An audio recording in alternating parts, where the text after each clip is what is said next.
جس نے 3 بر اعظم، تقریباً دنیا میں 7 بر اعظم ہے نا، کانٹیننٹل، افریقہ، ایشیا، یورپ، یہ جو 7 بر اعظم ہیں، ان میں 3 بر اعظم کو اپنی طاقت اور اپنے اخلاق، اپنے کردار سے روشن کیا.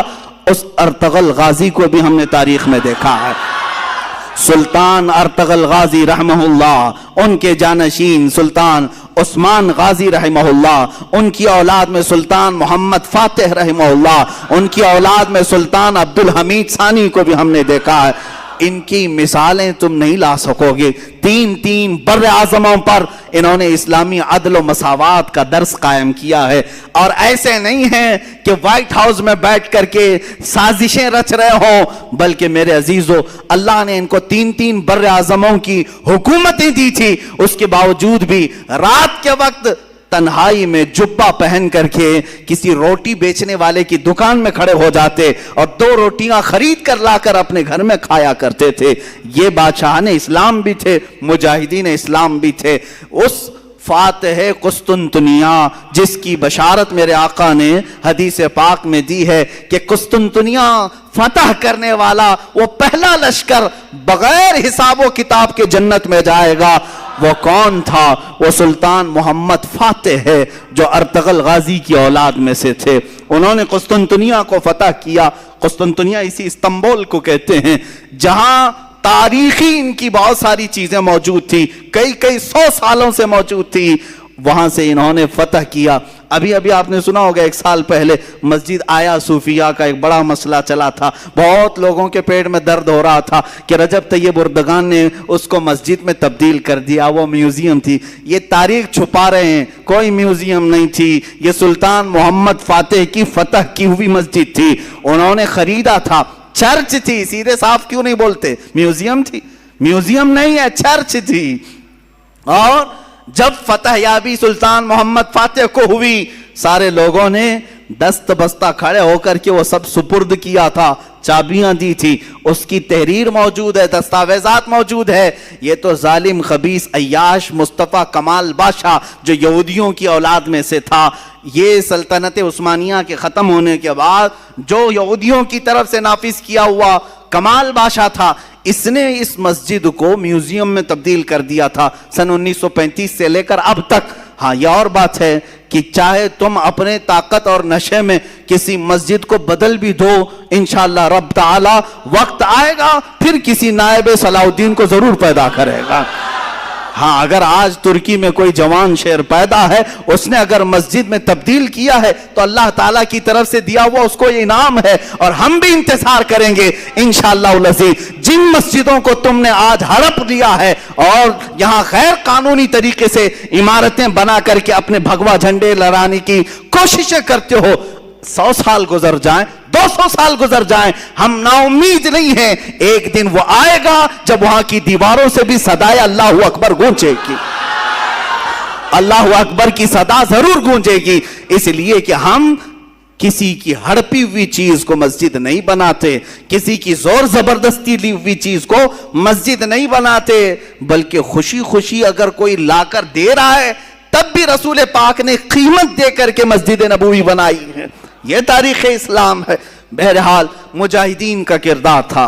بات ہماری رخ پلٹ نہ جائے، مجاہدین ابھی ہماری فہرست میں ختم ہی نہیں ہوئے.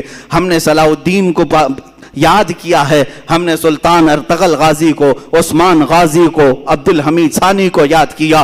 لیکن میرے عزیزو، یہ ناانصافی ہوگی اگر میں ہندوستان کے ان مجاہدین کو یاد نہ کروں جنہوں نے پرچم اسلام لہرایا ہے اور عدل و مساوات قائم کیا ہے. اس میں سے ایک جوان شیر شہاب الدین غوری بھی ہے، دوسرا جوان شیر محمود غزنوی بھی ہے، تیسرا جوان شیر اورنگزیب عالمگیر بھی ہے.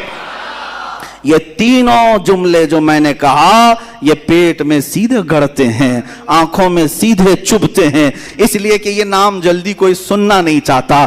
ان ظالموں کو پتہ نہیں ہے کہ یہ ظلم کے ساتھ آئے ہوئے لوگ نہیں تھے. تم تاریخ تو ذرا اٹھا کے پڑھو، کہاں سے اب نفرت کے ماحول میں جی رہے ہو. ہندوستان کو آج چند پاکھنڈیوں کے حوالے کیوں کر دیا جو زہر کھول رہے ہیں. ہندو مسلم فقط کٹرتا کی باتیں کر کے لوگوں میں نفرتیں پھیلا رہے ہیں، جس کی وجہ سے بہت سارے لوگ اب یہ ماحول کو اپنانے لگ گئے ہیں. میں کہتا ہوں عقل مند آدمی وہ ہے جسے چاہیے کہ وہ خود اسلام کو پڑھے, مجاہدین اسلام کو پڑھے, ہندوؤں کو بھی پڑھے, ان کی مقدس کتابوں کو بھی پڑھے, پھر فیصلہ کرے. یعنی کوئی نفرت اور تشدد کی بات نہیں ہے. یہ آج جس طرح سے بیوقوف بنا رہے ہیں, یہاں ہندو خطرے میں ہے, ہندو خطرے میں, کن لوگوں سے خطرے میں ہے, کن لوگوں سے خطرے میں, 14% لوگوں سے خطرے میں ہے, 14%, 15% لوگوں سے خطرے میں ہے. ارے 20 لاکھ 25 لاکھ کی آبادی ہماری بتائی جاتی ہے. 140 کروڑ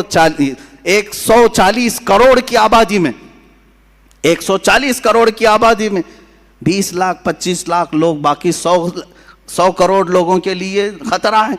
یہ بنایا ہوا خطرہ ہے اور کچھ بھی نہیں ہے. بنایا ہوا خطرہ ہے کیونکہ تمہیں معلوم نہیں ہے جس کو تم نے اوپر بٹھایا ہے وہ کپڑے کے سانپ بہت دکھاتا ہے. ہاں, پلاسٹک کے سانپ دکھاتا ہے جس سے لوگ ڈرتے ہیں.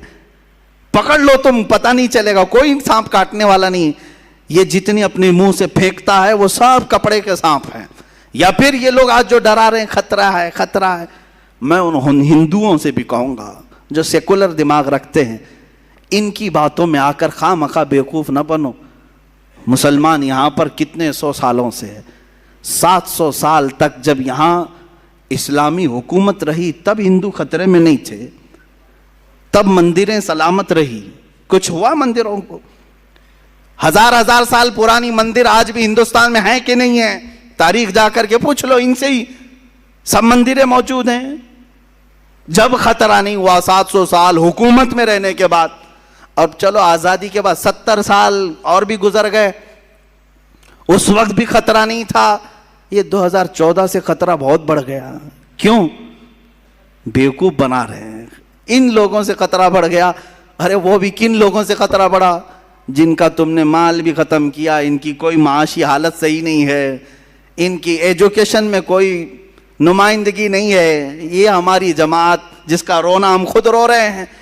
یہاں تو ہمارے صحیح سے آدھار کارڈ نہیں بنے ہوئے ہیں, صحیح سے لوگوں کے پاس کھانے پینے کی چیزیں نہیں ہے. اس قوم کو لے کر اتنی بڑی قوم کو ڈرا رہے ہیں لوگ, اور وہ ڈر بھی رہے ہیں, خوف کھا بھی رہے ہیں. میں یہ صاف کہوں گا, ان لوگوں کو چاہیے کہ بیوقوف نہ بنے. یہ ڈرا کر کے اپنی سیاست کرنا چاہتے ہیں, روٹی سیکنا چاہتے ہیں. اور اگر تم ڈرتے ہو اور خوف کھاتے ہو تو پھر یہ تمہاری مرضی, کیونکہ ہم مسلمان ہیں. الحمدللہ ہم مسلمان تھے, ہیں اور رہیں گے. اورنگزیب رحمت اللہ تعالی علیہ, شہاب الدین غوری, محمود غزنوی, یہ ان مجاہدین کے نام ہیں جنہوں نے تقوی اور پرہیزگاری کے ساتھ عدل کو قائم کیا, اسلام کے نظام کو بھی قائم کیا. اخیر میں چلتے چلتے ہم اس مجاہد آزادی کو بھی سلام پیش کر لیں جو ہمارے علاقے سے آتا ہے, شہید ٹیپو سلطان رحمت اللہ تعالی علیہ. اس لیے کہ محرم میں ان کی کیوں نہ یاد کریں, کیونکہ یہ محرم شہیدوں کا مہینہ ہے. حسین اعظم کو جس طرح ہم اپنی قبر میں زندہ مانتے ہیں, اسی طرح میسور کے اس شیر کو اپنی قبر میں ہم زندہ مانتے ہیں. اور کیوں نہ زندہ مانے, وہ سب سے پہلا توپ مین ہے, وہ سب سے پہلا میزائل مین ہے, سب سے پہلے ہندوستان کو طاقت دینے والا, انگریزوں کے خلاف لڑنے والا ہے. تمہارے بھونکنے سے کچھ نہیں ہوگا, وہ کل بھی سلطان تھا, آج بھی سلطان ہے, اور اللہ نے اسے سلطان نام سے بنایا تھا, وہ صبح قیامت تک انشاءاللہ سلطان ہی رہے گا.